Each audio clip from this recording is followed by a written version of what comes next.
welcome to the afternoon. Let's pick up with the family a little bit. Real quick, where are the churches who do messy church?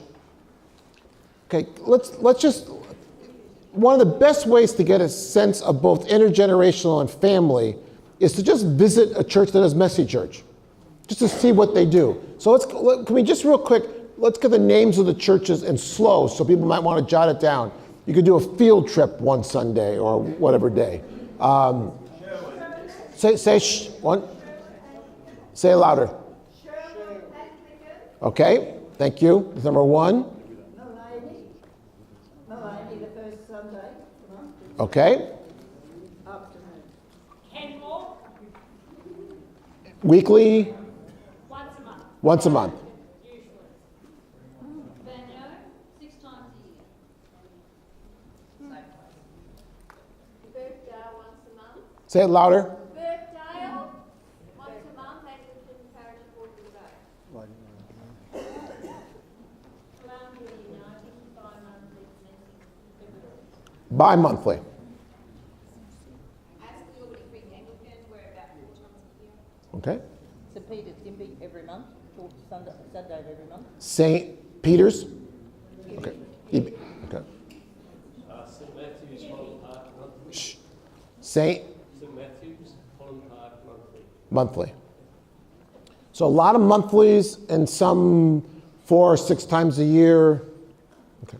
The best way to learn some of these models, and you can visit other denominations too, Uniting Church, Roman Catholic. Look around for other models of family intergenerational, just to sit in and say, I wonder how they do that. So there's a messy church. You can watch the video, but it's just better to sit in and say, oh, that's how you do it. Okay. Let's look at some family strategies. I'm going to highlight some of these. The article has a lot of ideas in it. You can download the PowerPoint, but I want to highlight and then kind of get you thinking, okay? So, what are the things that seem to get some traction with families when we're working family faith formation? Certainly faith practices at home, okay? And how you resource people, and how you start them on a journey. The nice thing about being liturgical churches is we have these sacraments and milestones throughout life that gives you a chance to teach a practice. Milestones, seasonal events. If you use the Bible and the lectionary, you can connect to that. So I always talk about how do you extend scripture and scripture reading and Sunday worship to home. Certainly family intergenerational programming. It's just, when you do intergenerational programming, like the examples we talked about this morning, you bring the family in, and they get a chance to connect with everybody. So it's kind of like, this is one model where here comes everybody. So people say, how do I consolidate our time, our effort, that kind of thing? And I think, well, if you're spending a lot of time with only a couple of kids in Sunday school, you might want to move over to the family intergenerational model, and it gives you a chance to bring parents and grandparents in. It's just a nice way to do it. And those who do a messy church know exactly what I'm talking about. The support system you build around people is really powerful. And then parent education. So I want to highlight a couple of these. See which ones kind of catch you. You have to start somewhere with this. So I always tell people, you can take some of these strategies and work across the first 2 decades of life, or you could say, we're going to focus in the next year or 2 on this particular stage of life, like young children or older children. You don't want to start with older adolescents, okay? It's just not, you just don't want to start there with family, all right? Though the milestones can be important, I'll describe that in a minute. So if you were to say, look, in the next year, we really want to focus on some things with young parents and children. Great starting point. We want to help you start out right. So I always talk about how you incorporate faith practices, milestones, the seasons of the Bible at each stage of life. So, examples. For people who come to Sunday worship, how do I use that as a launch point to developing practices at home? If I'm doing something at Lent, or even I see you at Christmas and Easter and Ash Wednesday, how do I bridge that to the home?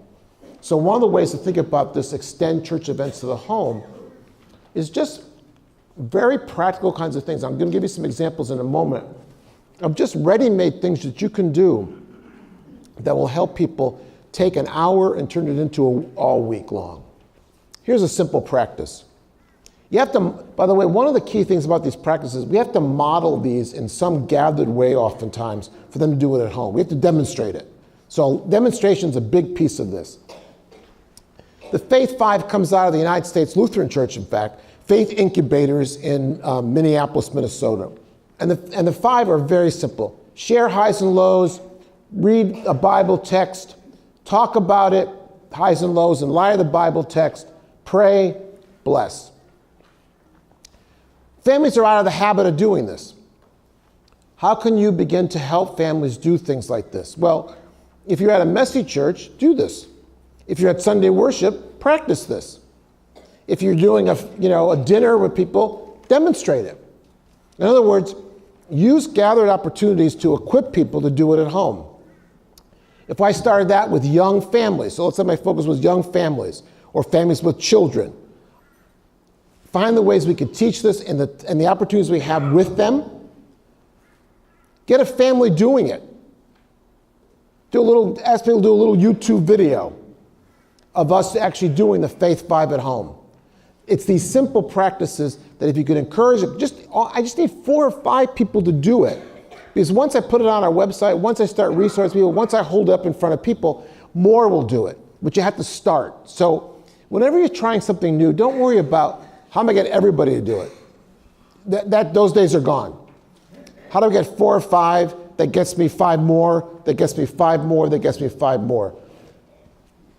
Certainly parents with children, grade school children, learning how to do this would be just invaluable. It's family conversation and family faith.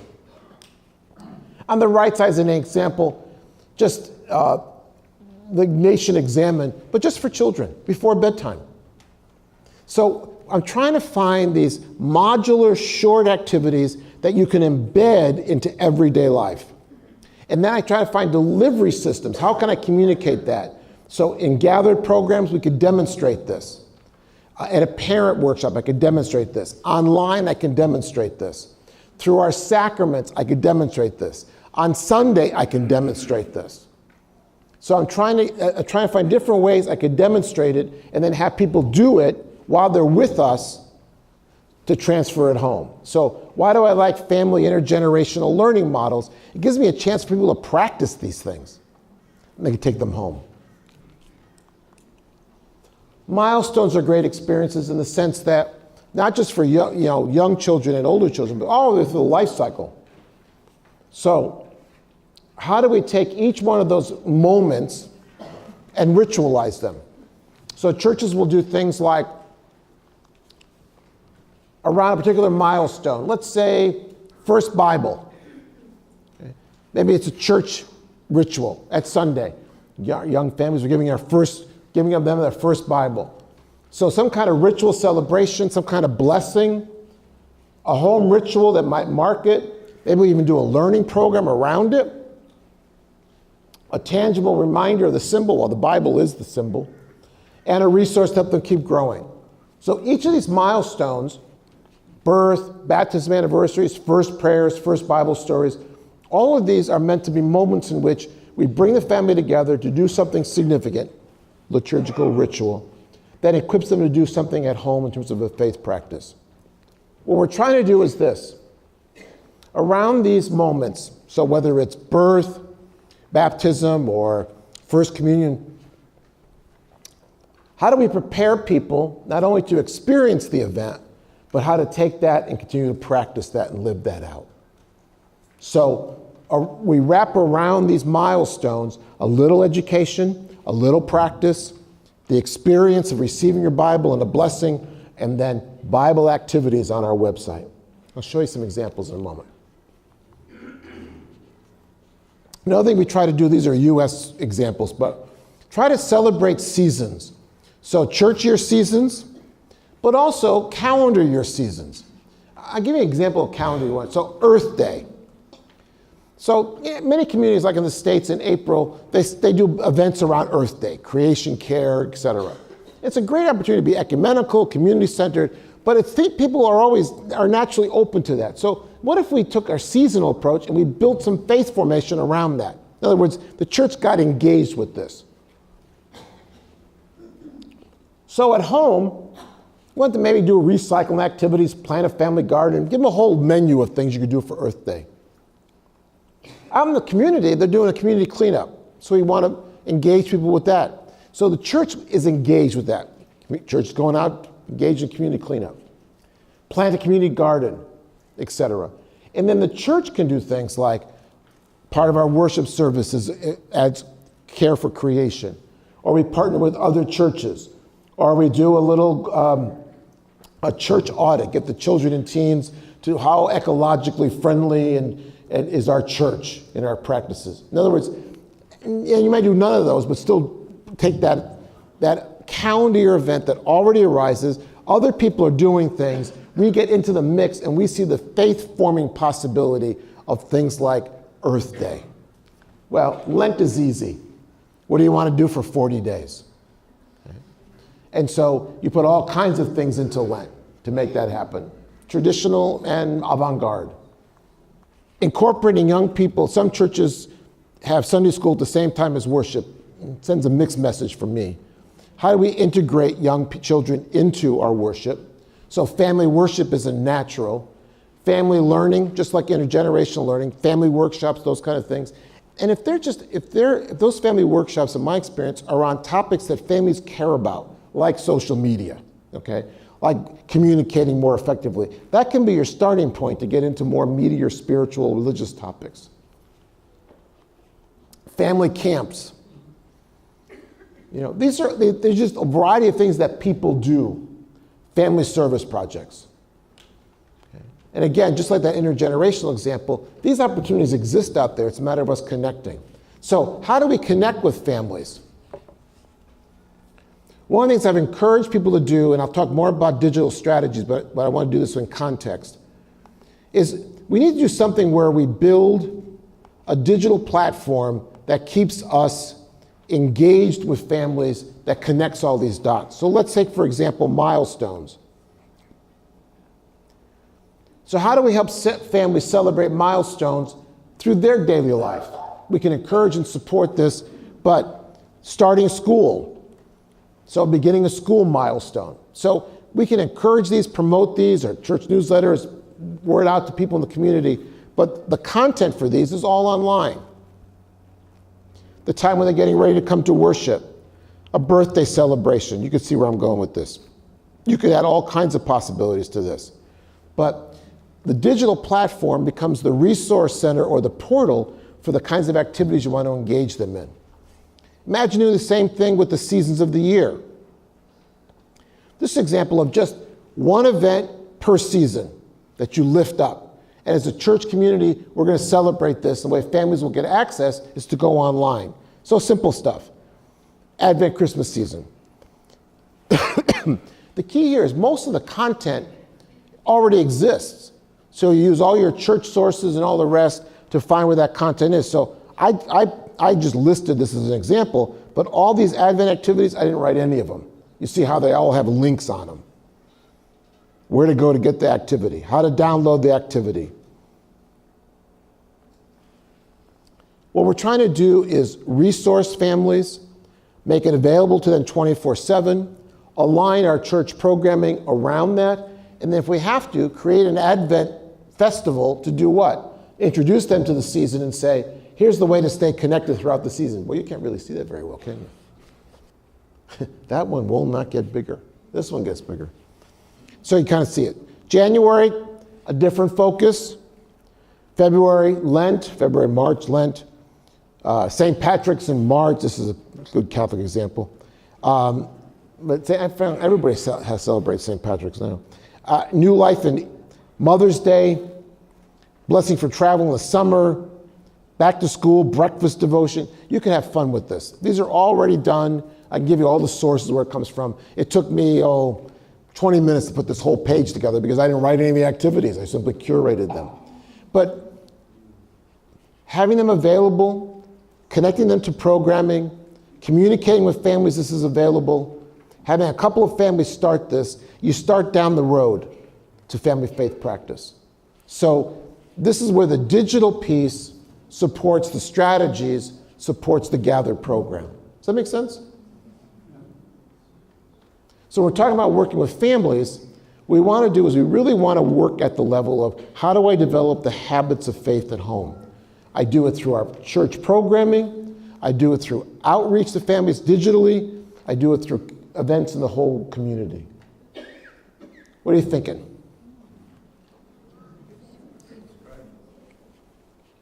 Finding all this stuff online, it could take a fair bit of time to actually decide if that's suitable, appropriate, truthful, etc. So you would need to put a bit of time to that. Yes, if you had to do it by yourself. This is where I turn to people who love to curate.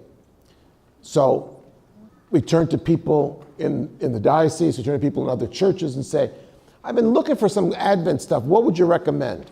And what you'll develop is here's 6. So these are 2 of your cloud of curators, with all due respect to the letter to Hebrews. So in other words, you got to make your job easier. So you don't want to go to Google and start looking. Ugh. You'll spend forever.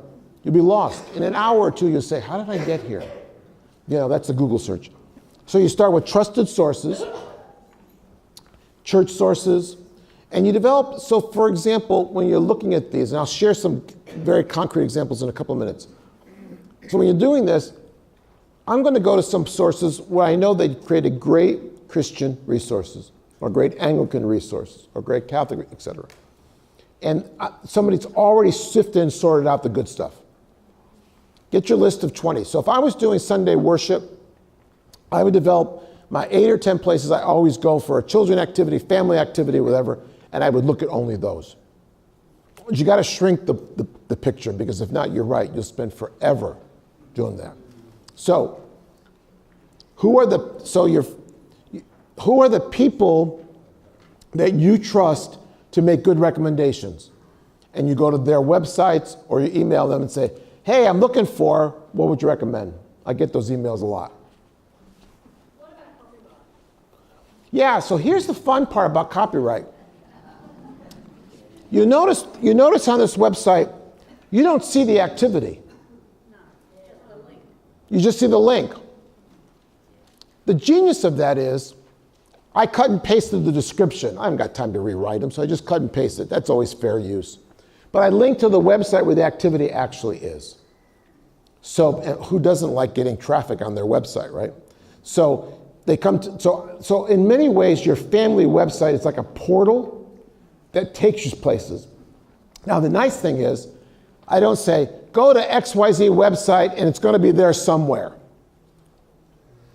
No one's got time to go to somewhere. I point them to the exact activity I want them to do. So I don't have to worry about, I don't need to put the content on my website. It's already exists, I want to link to it. So I'm kind of your guide. So when you're going back to school breakfast devotion, we'll promote that. It'll be a church thing, et cetera, et cetera. But when you want the activity, go here, download it. So that's why you don't have to worry about copyright. The less of that original content I put on my website, and the more I want to serve as your guide to finding it, the better. Because that's really, now what would be unique on your site? Content you generated. So the sermon podcast, the content of a program you created. Here's the video of our Advent festival. Here's some of our Advent activities we wrote. I would put that on the website as original stuff. But most of the time I'm linking, it's a curated site, so most of the time I'm linking to really great stuff that I have a hunch will work with my people. Does that make sense? It makes designing a website a lot easier if you don't have to worry about putting a lot of content on it. So the content you're putting on there is original. The content that also is the links to stuff. And that way you don't have to worry about copyright. The things you need to know is, you obviously don't ever on your site want to put anything from a Disney movie. you'll get a call in about 10 minutes. Yo, you got stuff from our movie on your website. Get it off, you know. They are very good at that. It's kind of like the National Security Agency of the United States. They're always listening. You don't want to put music on your site unless you have permission. So even when I link to a YouTube video, I got to make sure that it's up there legally. So if it's put up by the music artist, for example, or it's put up by the publishing company of the music, then it's legit. If it's put up by, John in Connecticut, I think not. That's probably. So like, how many times have you seen people using in quotes, the baptism ritual from Lion King? Well, nobody has permission to use that. Okay, but it's on the web everywhere, so stay away from that. A poem is considered a whole work of art. You can't put a poem on your website. You can put a verse, but not a whole poem. Scripture passages don't take up place on your territory on your website with a scripture passage. You can just link to where the scripture passage is at like Bible Gateway or any of those. You can pick which translation you want the people to read. So I never put a whole passage on. I might put a verse on to get you interested in it, but I won't put the whole. Because people don't read websites. It's not a book. They scan websites. And what slows you down when you're scanning? Photos and video. So even a simple technique like what I've done on this page of photos around an activity, it catches your eye and you stop. I mean, it's obvious that our July 4th celebration with fireworks and the Washington Monument is not about Lent. The eye catches you, okay? So it's obvious that we're going on a vacation. It's Mother's Day, all right? So I use stock photography. You have a real church with real people, So I might still use stock for Mother's Day, but the rest of the time, you want to empower some people to be taking photographs at your church, because that's the more you put that on your website, the more that's what people want to go to your website to see what's going on. I'll share what some churches do. So you need one Sunday where everybody signs a permission slip to have their photos taken, or be in a video. You don't ever use names on a website, that kind of thing. You don't need to, but you want everybody to know we got your permission to use your photos. Okay, so. Just do one Sunday, call it Permission Sunday, sign your slips, pass it in, whatever the legal procedure is. But that's what I always recommend people do. Because you want pictures of real people on your website, not from iStock photo.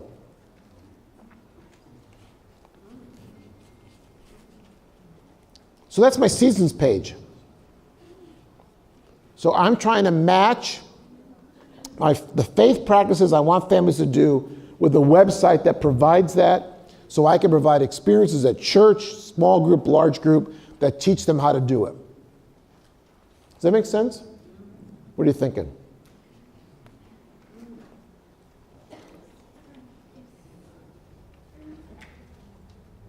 Oh, it's the afternoon.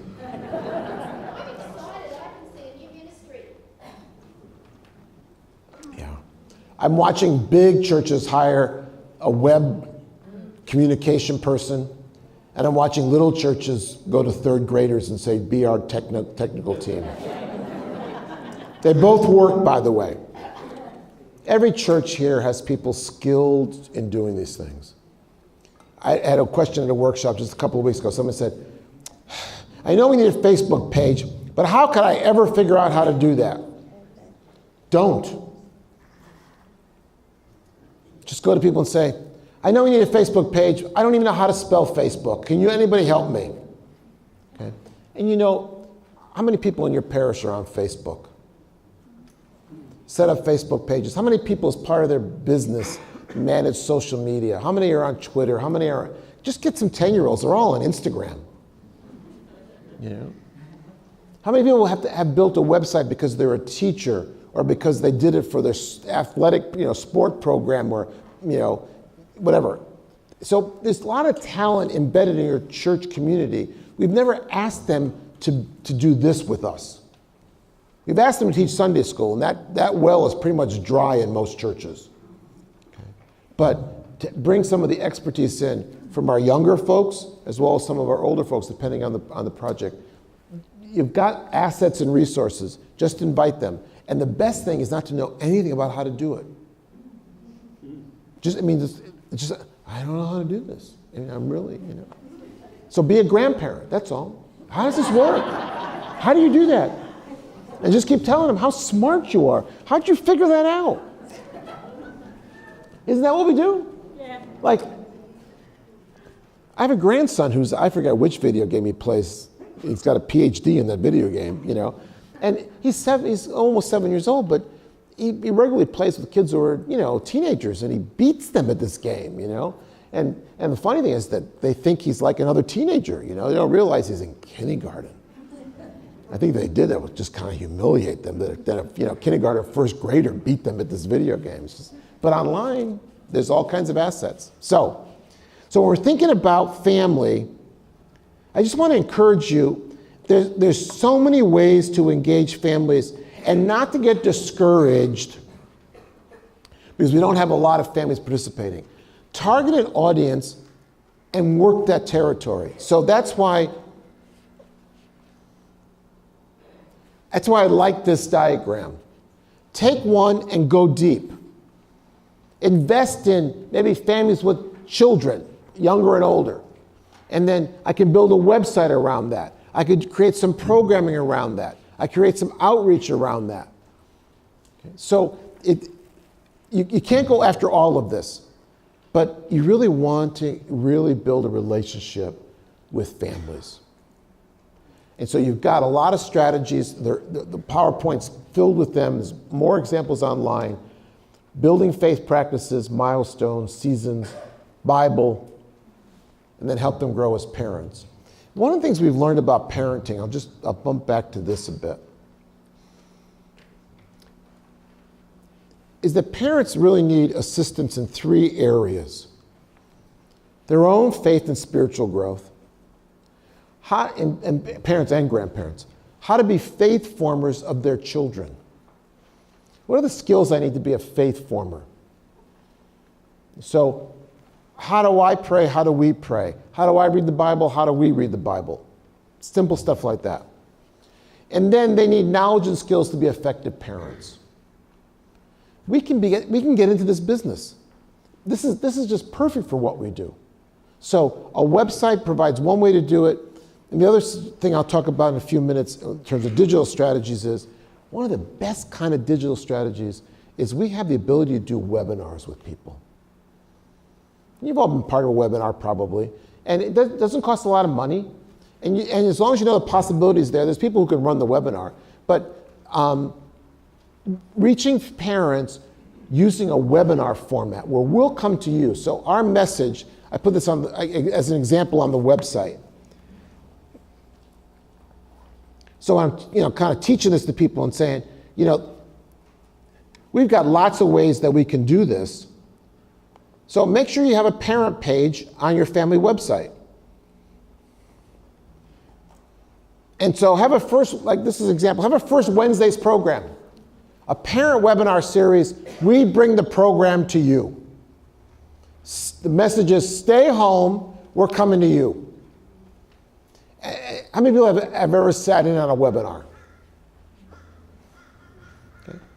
Easy to do. Facebook has a feature called Facebook Live, which lets you stream a live webinar, and then there's dedicated webinar, programs you can be part of. But imagine I was a moderator and I invited a guest presenter to talk to my parents about effective communication skills. And we broadcast that. So we said to you tonight, we're coming to you at home, put your feet up, have a beer, glass of wine. Here's the website address, pop it up on your computer or your big screen TV. And between 9 and 10 o'clock, we're going to talk about effective communication skills and how you can practice that as a parent. Like, what do you have to lose? It's not going to cost you anything, right? Facebook Live is free, and you get a guest presenter, somebody who owes you a favor, or owes the pastor a favor. That person can be anywhere in Australia. They just need to be able to sit at their desk, log on at 9 o'clock your time. You'll moderate it. They'll present, let's say, 45 minutes, and then we'll do question and answer for 15 minutes. Perfect. And the question and answer is in a little chat box. You type a question and we respond to it. Everybody's got people in your parish community who has experienced webinars and maybe even knows how to do a webinar. So it's like you have the experience and tech, but the genius of it is we're coming to you. And we say as our mission, we're going to help you become a better parent. There's just no downside. The best part of it is you get a chance to record the webinar, which then goes into your library of parent videos, which you now have access to connect people to that. So if you missed us on Wednesday night, Thursday afternoon or Friday morning, it'll be online. Watch it whenever you have time. What I would love is you watch it while you're waiting for your kids or something, so other people might say, hey, what's that? Well, it's a parenting skills thing my parish did. Your parish did a family work? Yeah, they did a parent workshop. You want to watch it with me? Of course, they're holding their phone, right? So this puts us into the arena of resourcing parents, and not just ours. If you've got a couple of churches in town, not just Anglican, a couple of churches in town, why don't you all partner on this? Do it together. If you did a monthly webinar, you take 1 month, you take next month, you do the third month. Different people hosting it. Let's do it for all the parents and families in our community. All of them. Let's all promote this. What we're trying to do is build a relationship with people and to help them, support them in building strong families. And what we're saying to them is, we know how busy and complex your lives are. We know you can't come out. Parent workshops are really hard to get people out for. Really hard. But we'll come to you. And it's free. And we'll have video in case you missed it. Can you imagine like 4 churches partnering on this? Every month, one of us is responsible to get the speaker, that kind of stuff, moderate it. On Facebook Live, you push a button and it's live. And then you have the video. And then you turn the video over to the high school kid and say, would you edit this and the rest, put some transitions in?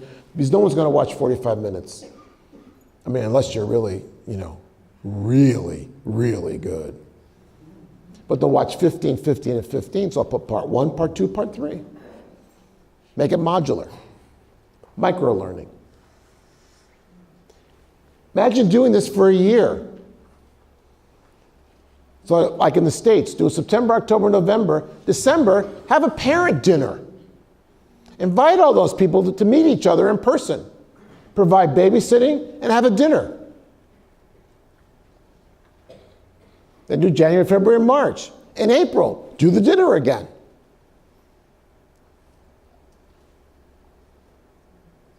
So even if you don't want to be involved in any of the technology, you take the dinner month.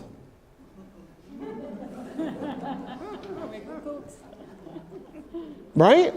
Hospitality, welcoming, meet other parents, provide babysitting. They'll come, why? Because you met them on their turf, you're building a relationship, and then you invite them to a parent dinner.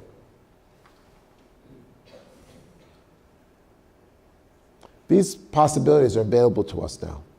So I can resource you on family faith practice, I can develop parenting skills, I can do all these things. This is the area I'm going to devote a lot of attention. So I'll keep Jonathan in the loop on these things so you have access to these things, because we're working out developing parenting workshops as parents enter young children, enter older children, enter adolescents, and graduate their kids out of school. Like, so how do we do parent workshops? And how do we do them today with these parents, with their complexities and time constraints? So we're going to learn how to do all these things. But the key is to start some small experiments. Parent webinars are just perfect to try. Even if you just did 2 or 3 in the year, don't have to get over ambitious every month. Just two or three of them. Just see, how might they work? What are you thinking?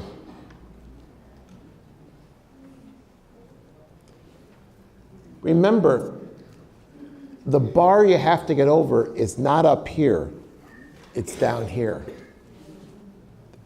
We're going to learn by doing these things. So it's not like, oh, if I'm not perfect, no one's expecting you're going to do this anyway. So it's a surprise. Boom, parent webinar. 4 of our churches working on this together. Yeah, you can do this. Okay. And maybe your gift is none of the above, and what you know is you know people who know people. Then you be the marketing team. In other words, use the gifts that you have around you. But the technology is there, the people are there, parents are hungry. What if we started down this road? That might give you the opportunity to actually gather people for an actual gathered workshop eventually. But right now, for many churches, that's a hard thing to do. Well, then don't worry. Questions, thoughts?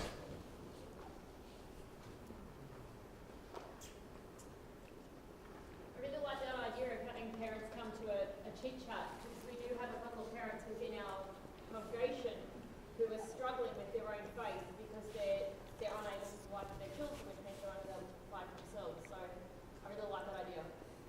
Simple. Yep. Simple, simple. Simple things like a young moms group in your church. Talk to other young moms. So I call them affinity groups. You know, people who have this dads group. Talk about, with other dads. Like you're a dad now. Get on with it.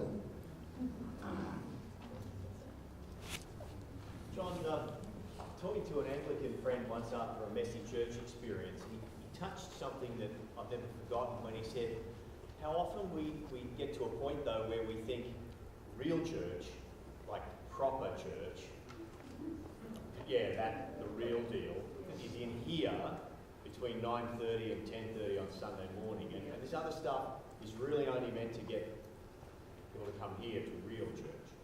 How do we need to lift our understanding that when we connect with people in these other ways, we are creating community and we are inviting them into the life of Christ? Yeah. It's the word 2 or 3 and gathered in my name. We're not going to ever doubt the primacy of the gathering community on Sunday. But it doesn't mean that's exclusive to Sunday. There's other really important gatherings of people where faith is formed, faith is celebrated, faith is lived. And I think in the current context that we're in, remember, we have to create more environments for people to experience Christ and grow in faith in real community settings. And for some people, it's just a long road to coming back to Sunday morning. In my own tradition, there are people who just because of their lives and their life situations aren't welcomed on Sunday. They're just not welcome. And therefore, there's no possibility for faith formation and inclusion. And I don't believe that. So we need these other environments for that to happen. Our next part is look at missional, which is creating other alternative environments. But the home is an environment for faith growth. It's crucial and critical. So if you thought of every home as an environment for faith growth, we would start to not only honor and value it, we'd start to resource it and lift it up. So that's really the only pitch I want to make. As important as Sunday is, it can't be the only thing. And Sunday, it's got to be surrounded by a whole variety of things, and just the humility to know that not everybody's going to make it back to Sunday. Our goal is to promote growth in faith and discipleship. We think Sunday worship is essential to that, but for some, we want to keep on promoting growth in faith and discipleship, and maybe eventually that might be true, but that's really not under our control. What we can really direct is, how do I help people grow in faith and discipleship wherever they are, wherever they start? I just think that's crucial. And these other environments have to be lifted up as important environments. I know we want to see them on Sunday. We're feeling lonely. All right. But just realize that's a process. And these other settings Christ is present in these other settings as well, especially the home. John, I could see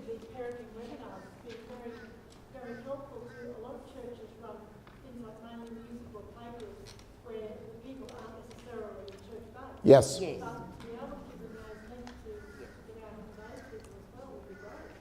I think these parenting webinars can be missional activities for us, reaching families in general and saying the church wants to be in your world. Here's one way we're going to be in your world. Now, I don't know if it's going to mean people are going to come parading into your door and, pledge an amount for their annual giving campaign. I don't know. I mean, but that's not why we're doing ministry and faith formation. So I think it builds a relationship. I think that relationship is really, really important. I think it puts the church into people's lives, which means we get a chance to learn from them as well as they learn from us, and we're serving people. I think people will want to join a community that has that stance and that attitude. I'm just convinced of that.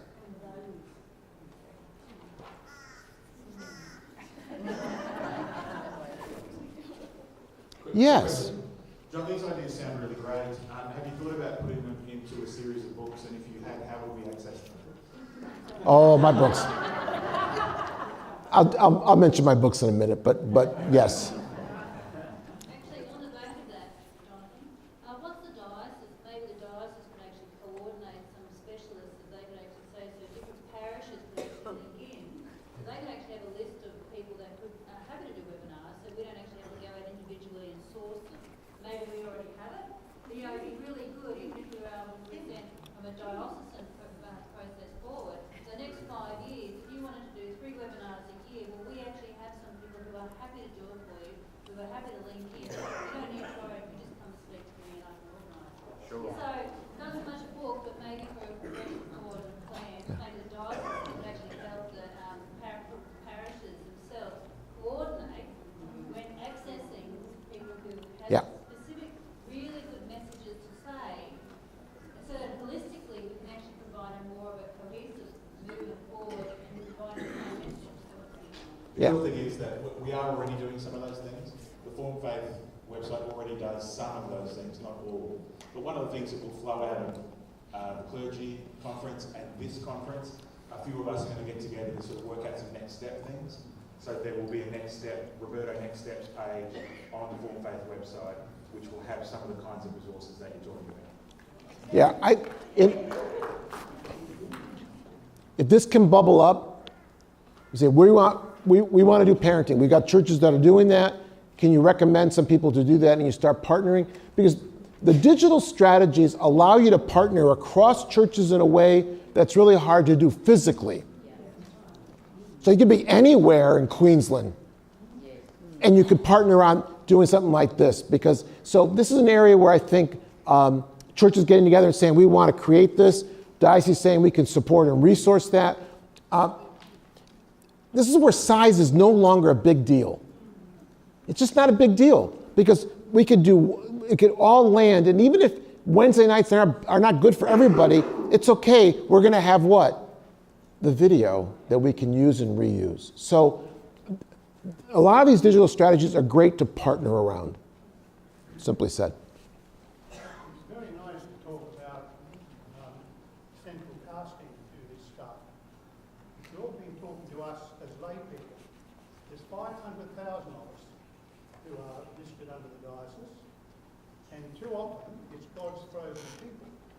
It's a very clerical diocese, and what comes to me from what you're talking about is, while these things may be useful for central casting to you, you've also told us that there's lots of people within the parish. Yes. And I would want to emphasise, before we start calling on central casting and the clerics to do this, how about discovering what actual lay people, the people who polish the silver and pay the shilling, might actually have to offer to the whole church. Absolutely. Absolutely. And I think this is where the diocese can serve as a resource to you, but not a substitute. My concern is, because there is this frozenness, I've been to these things before, and nothing really happens afterwards. So I'd be wanting to say from this bit going, let us explore within the parishes that are here, the gifts that God's given these parishes. After all, and the Holy Spirit poured gifts to the church, the practice of our Anglican church seems to assume they all went to the parish priest. when in fact they're actually given to the church to build up the church. Sure. And we're not using those gifts in the church. You've opened to us a lot of gifts, lovely, beautiful gifts, that could be used for the God within the parishes. Absolutely. It seems to me that that kind of encourages more than getting something from central casting. No, I think it's bottom up, and I think it's you get to the point where you ask the diocese for a resource you may need, but it's a bottom up approach using the gifts and talents of people there. You need experts, resource people sometimes, that's fine. But I think in order to do this and mobilize this, you really want to tap the gifts and talents that are there because they are there.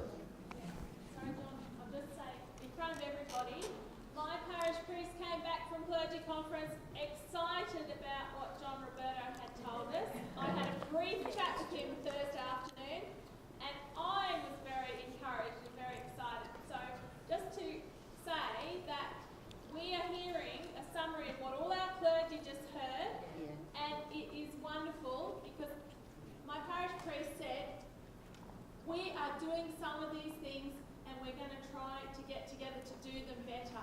And so it was an encouraging message that our clergy heard, and I just really thank you, John, because just that 5-minute conversation I had on Thursday afternoon, parish priest said to me, you're going to go and hear a summary of what I've just heard and it's good. But you have, that's great. But the people to do this are in your church. So you coordinate it, you develop the plan, and then you begin to invite people into that plan. Absolutely. So it's a both and. You're absolutely both right. I may be only speaking for myself, but I suspect not. I think we all find it very difficult to really, because of the age that most of us are at, to us community is something physical and tangible. Right. And when I think about perhaps my church in 20 years' time, most of my friends will be 6 feet under, there will be no church. And then I console myself with the thought that there will be a virtual community.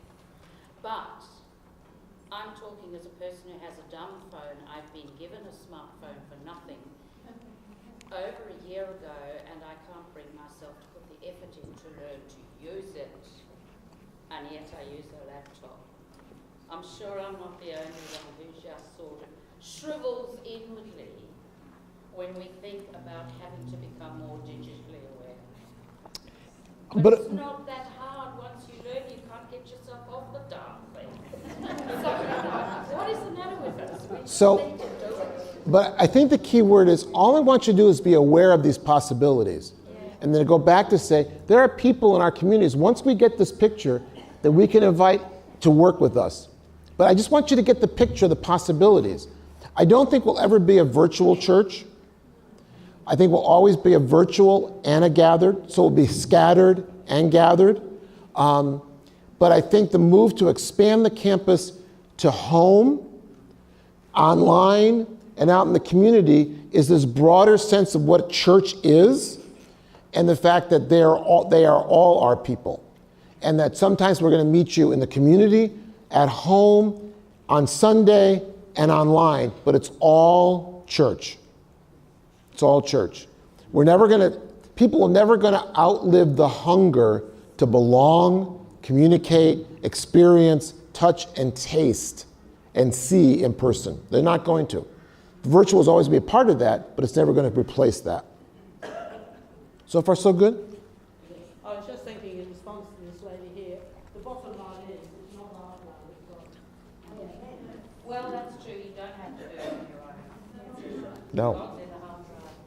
Just following on what Joe said, our parish priest died last Sunday, so the lady who's got open slammer now.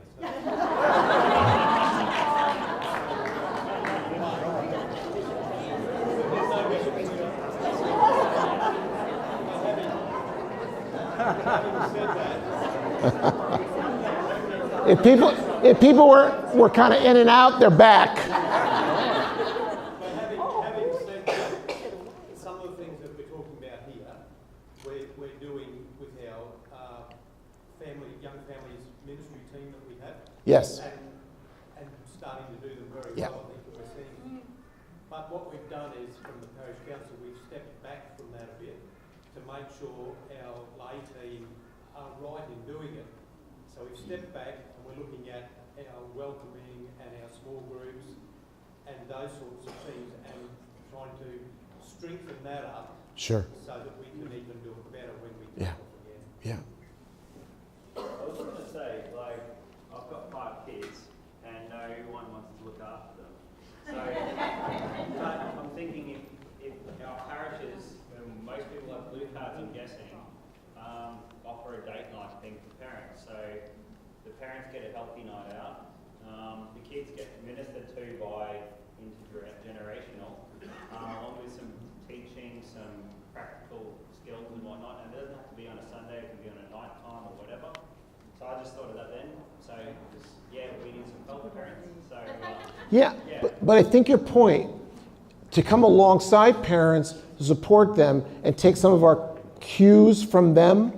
And so when you say, you know, I got kids and I'd like a break, you know, so we can do some great faith formation stuff with the kids while you and your wife get a break. And then sometimes when we'll gather you, we'll bring you all together. And we'll do a whole family program. And we'll get into I don't know what the right rhythm will be for your church, but there could be a rhythm of moving gathered, scattered, work just with children, work just with moms and dads. Part of this, that's part of what I want to be able to do. And then because you're home and you don't get out much, we're going to come to you with a webinar, or you'll have things online you could do with your family. It's a little bit of all of that to provide something well-rounded. So people say, where do you start? Any place. But once I get in relationship with parents, I can take my insights from them about where to start. I'm going to try a lot of different things and see what happens. I think that's the stage we're in. Try a lot of different things and see which ones start to work. But I can't go wrong because everything I'm trying is to serve the needs I see expressed that you have. That kind of thing. But yes, I think it's a great night to get mom and dad out for a night and keep their sanity and, give them a mental health kit. Just a comment, sir. For one, that used to be a good song, The Rhythm of Life. What I've heard today is what I've always thought about community and communion. Are they the same thing? I like to think of community as boundary fences that we can overstep and beyond. And communion's what fills and overflows beyond those set boundaries. And that's what we're here to do, overflow and reach out to you. Those deeper relationships. Yeah. So let's summarize the parent material real quick. So we're thinking about families. Try to work towards some kind of faith formation plan for families. Work on the practices. Look at milestones, a particular stage of life, the seasons of the year, and the ways you can resource them. When you're thinking about parent programming, let me get the right slide. In the handout, you've got all kinds of content that's come out of research that you could address, that you could listen for in the lives of parents. So what you can do in terms of helping families is limitless. And the kinds of things we're talking about is we need that parent/family website. In terms of programs, what we learned from research around parents is the best times to kind of get into the lives of parents is as they enter a new stage of life, to help them get ready for that, build a relationship with them, equip them at that stage. So having a child starting school, child becoming a teenager, child graduating, going out into the workplace, college, etc., university. The other thing we've learned is that parents need to experience this. So it's got to be experiential, not a lecture. It's got to be experiential. They have to be able to practice with you, or whoever the facilitator is. Demonstrate and practice. The other thing we've learned is that having parents practice the new skills with their own children is really important. And so that's why family-based learning, family workshops, or intergenerational is a chance for the family to practice this. It's really hard to develop these faith practices, learn some new skills for communicating if you don't practice them. And I'd love to have them practice that with us or practice them at home with a little video or guidance from us. But we have a lot to do to help them actually experience what we're teaching them. It's enough from that, for that. So that's what we're thinking about in terms of families. Any effort to become more intentional around families is good. Is good. Any of the last questions around a family plan? So you have intergenerational, you have family. Let's do missional. So how do you move off campus out into the world? Here you can do, really, this is, talk about blue ocean where you could try all kinds of things. Missional is one of those areas. So why are we doing missional? Because we have people in green and we have people in blue. Okay. So we want to get out. And how do we do missional faith formation? So what we explored during the week was missional faith formation includes outreach to where people live. So that's been a theme of talking about families, outreach to where they live, but now outreach to people out in the community who are not engaged in our parish communities. Outreach, connection, relationship building, and engagement. Moving church off campus. I'll give you some examples of that. So this example outside of London in UK, this was once a Methodist church up in the left corner. They got down to 13 members. So that's barely a Methodist church, all right? And they decided that they have this pivotal question: keep it open or just close up shop? But they're right in the middle of the town, and they did some research and realized that there just was not much for families, especially families with children. And so they decided, what if we repurposed our church building? They got a grant from the Archdiocese, and this is one of the fresh expressions, one of the early ones of fresh expressions of the church. And they repurposed their church building. I love this example. I'd love to do this. Buy an old Catholic parish near me and just reconvert it. And there's lots of old Catholic parishes I could buy in the Northeast United States. They turned it into the Wesley Playhouse. It became a family center.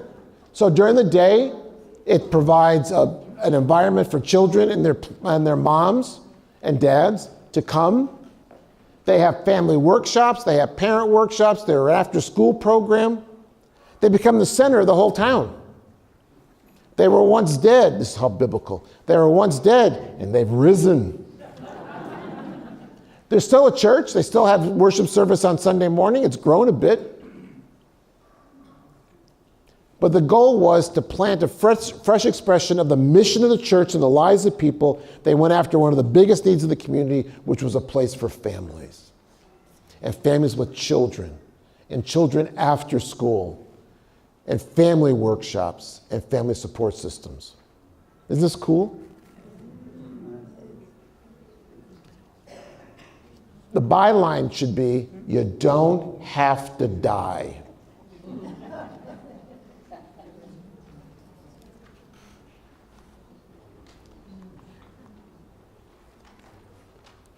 If you love beer, here's a beer example. God on Tap, a good friend of mine, Keith Anderson, who wrote a great book called The Digital Cathedral. Every church, everybody got a copy of that last week at the clergy conference. So there's one floating around your church somewhere.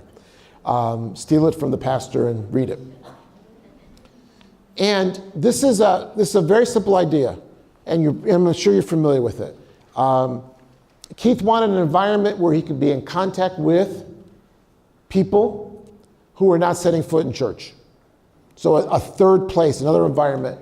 And he had several parishioners who owned, the Lutheran church, had several parishioners who owned, pubs or managed ones of the rest. So one of them he started with was the one in the story here. He's now branched out, he's got 3, including a coffee shop, very Brisbane-esque. And monthly, he has spiritual conversations with people at these different venues. People who might not ever set foot in church. Some people come like a couple times a month to God on Tap or God on, I don't know, beans, cup of God,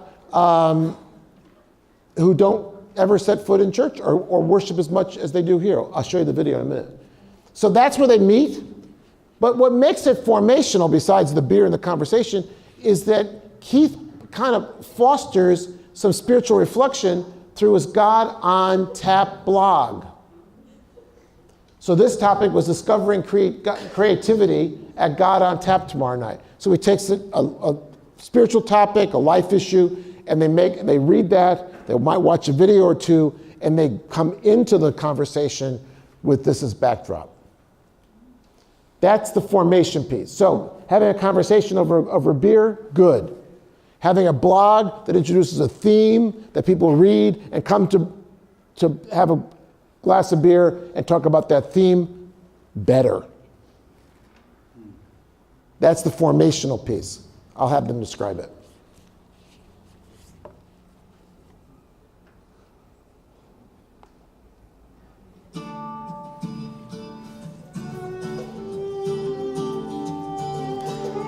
I think got on tap through meetups.com, and I thought it was an interesting idea.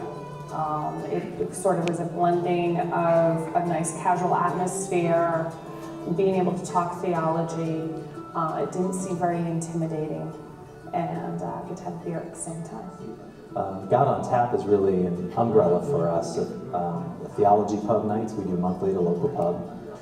Twice a month, gather to a local coffee shop, beer and hymns events that we do, and now finding ways to partner with local community organizations. So God on Tap is really about being present and connected in our local neighborhood. When we built this brewery and pub, we always had in mind like a real community-based pub, but more of a place for people to come and just socialize and not get drunk, but have a few beers and catch up with friends, have a meeting, whatever. Well, it first started out, it almost sounded like, just a gimmick to get people together. But as we've had dialogue here, the dialogue has been very meaningful. And especially if we get people that we don't normally hear from. I have been away from church for a while, and I was just starting to delve back into looking for a network of known Christian affiliates.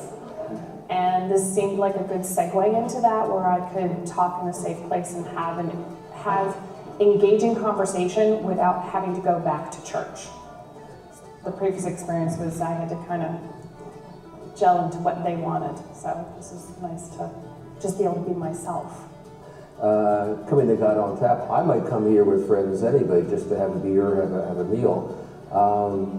And so it was very easy to ask people to do that. So this is kind of an extension of that. It all just goes back to that community aspect of it, which I think is at the heart of both, religion as it used to be, and I think it's coming back to it, and pubs and bars as they used to be. And you've probably heard about the event that happened a few weeks ago, the Brewing for the Greater Good, which was a combined event with Forest and Main and a local restaurant and an Upper Dublin Lutheran Church. So the word about Brewing for the Greater Good, our final tally that we raised was $3,300. And it was a wonderful event, and there were quite a few, I would say 40%, 40% of the people. There were not Upper Dublin folks there. The other comment I thought as you were talking is something else right now is the same-sex marriages. We approach God on Tap as an expert-free zone. So I like to say that people are experts in their own lives. They know what they're experiencing and what they're feeling, and we need the help of others to make meaning and make sense of that. There are at least 2, if not 3 other churches that I know of who've been inspired by this and adopted into their own congregations. So for me, I find God on Tap so fulfilling that I attend God on Tap more than I actually attend church services, where I go to church about once a month. I'm in God on Tap 3 times a month.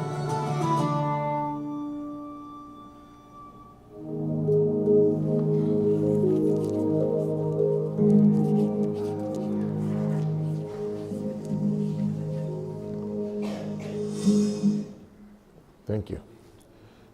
It's familiar setting. You build community. You can't beat the refreshments.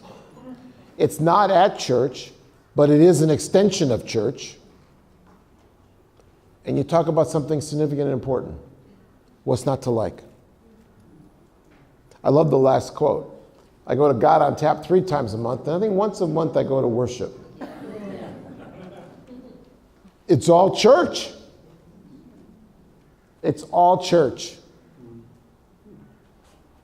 You do another example. Wouldn't it be fun just to plant one of these ideas in your community? What do you got to lose? You drink some beer. You have some good coffee.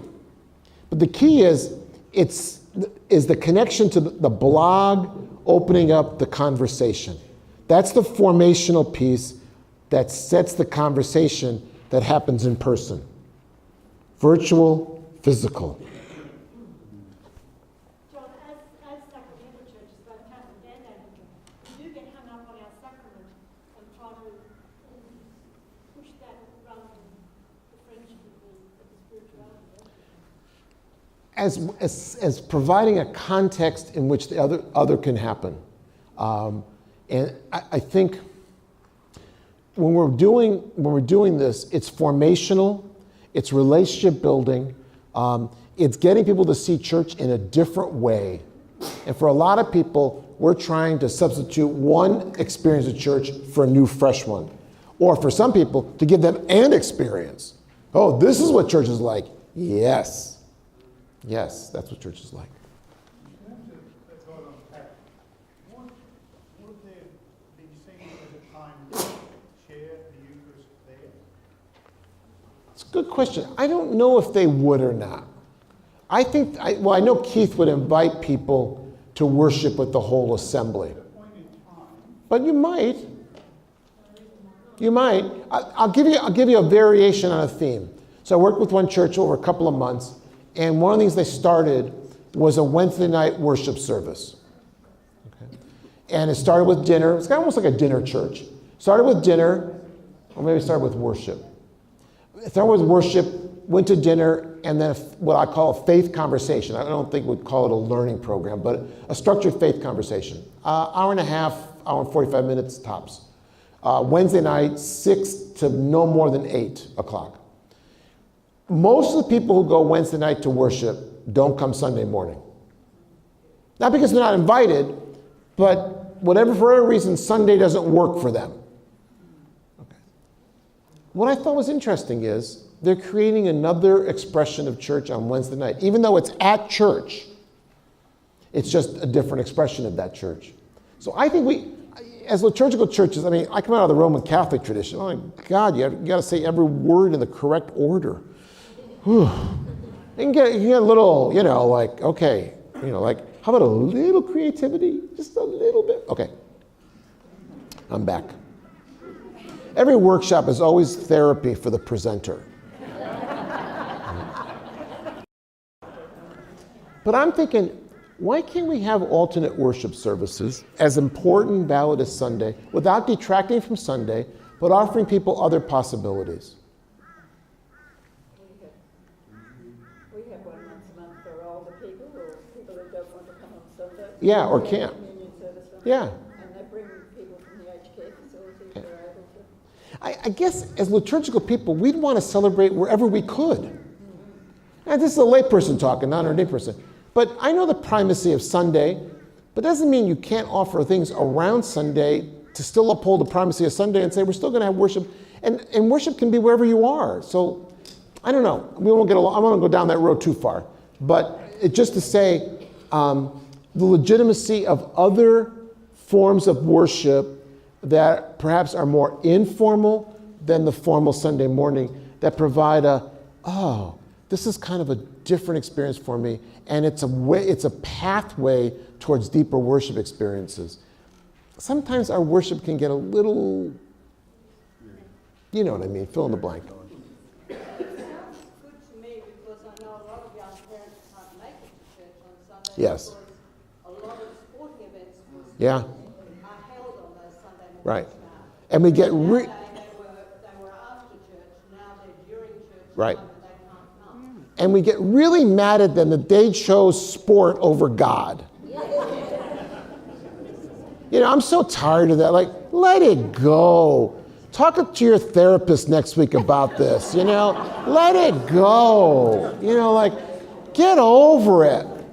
And so if we did a Friday night worship experience and people came, wouldn't you do a happy dance? I would, and you should see how I dance. Oh, scary. You know, so I just don't find anything wrong there. But again, just saying from a formation standpoint, other kind of worship experiences that surround Sunday could be a really good thing. A really good thing. God bless you. Let's do one more example. This is St. Lydia's Dinner Church in Brooklyn, New York. St. Lydia started out under the wings of the Episcopal Church. And St. Lydia started in Manhattan, and they migrated with all the other young adults to Brooklyn.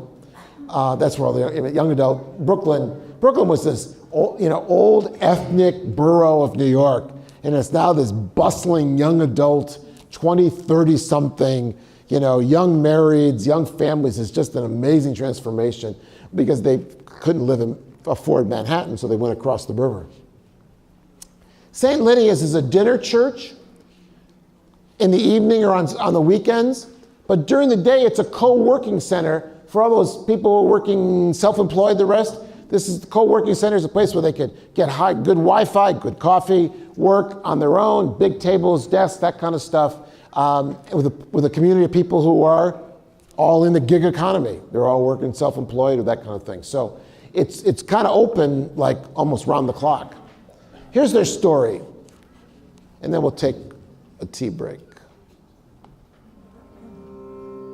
And they've been at this, it's got to be 15 years. What I love most about St. Lydia's is that it's a thing still in the process of becoming, and that's part of its identity.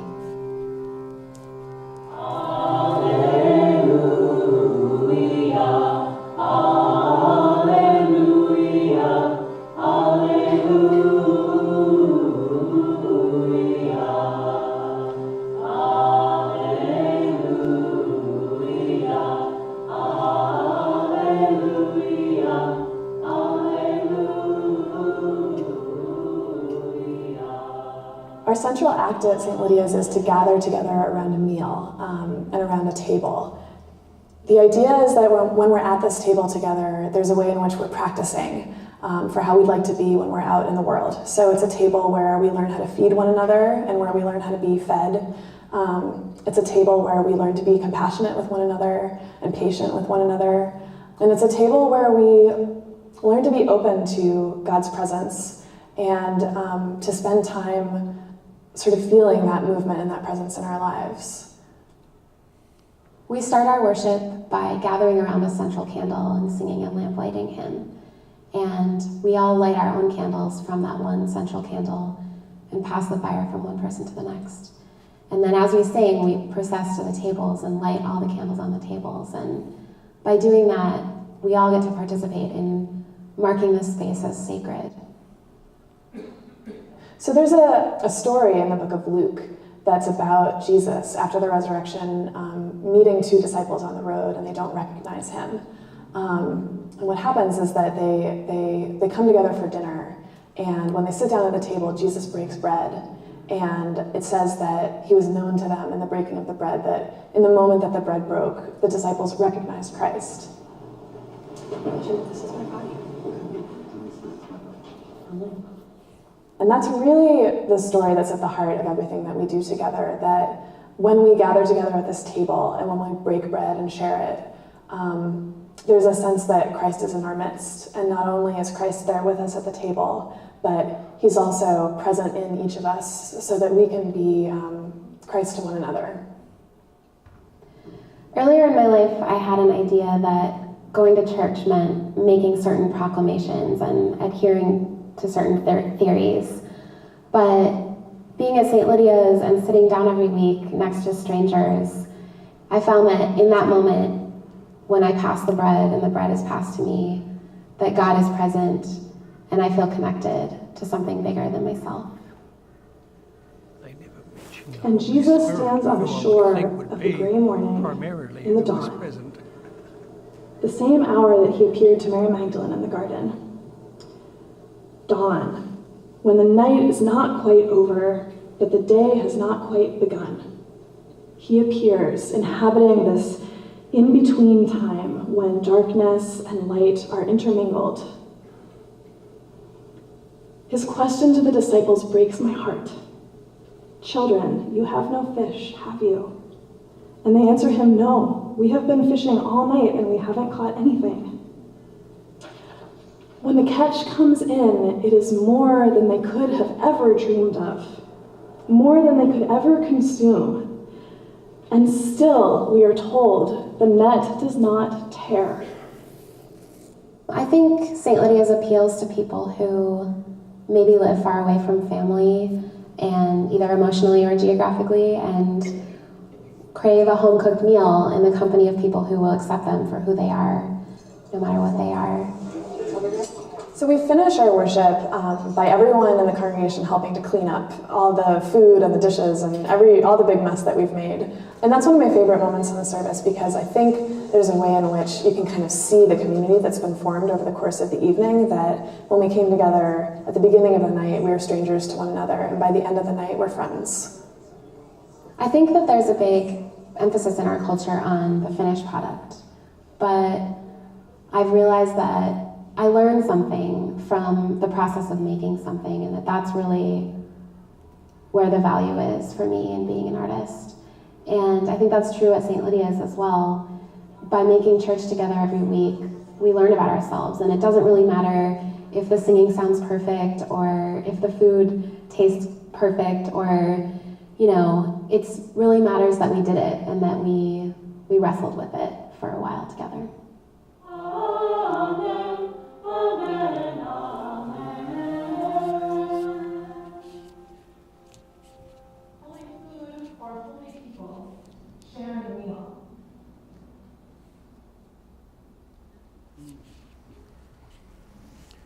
I try to keep my eyes out for what I call interesting ways people are gathering. You heard in the God on Tap one that they found it on Meetup, which is an app. Okay. So this came across my email yesterday.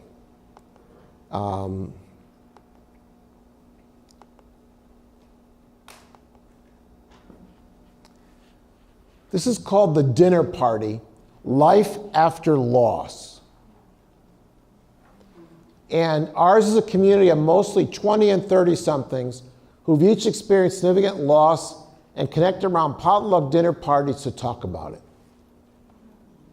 Isn't that interesting? These things pop up literally every week. I should start cataloging them. And it's all emergent. And if I'm in church role, I want to say, meet here. We've got space. We've got a kitchen. Meet here.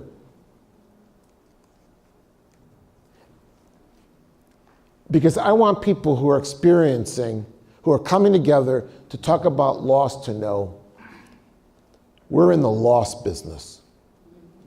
We know death and resurrection. We're Paschal mystery people. We get it. And if they can find in their hurt a supportive community under our umbrella, oh, that's really good. This just popped up. And they're all, they're happening all across the U.S. It's like, look at the number of cities. And Canada, Amsterdam, Netherlands, Calgary, Glasgow, Guatemala City. This is it's all bottom-up emergent. People are brought together in community, 20 and 30-somethings, which they all find each other, but they're brought together by a common experience of loss. So I always look at these, it's kind of like I hit my head with the head. Why didn't we think of that?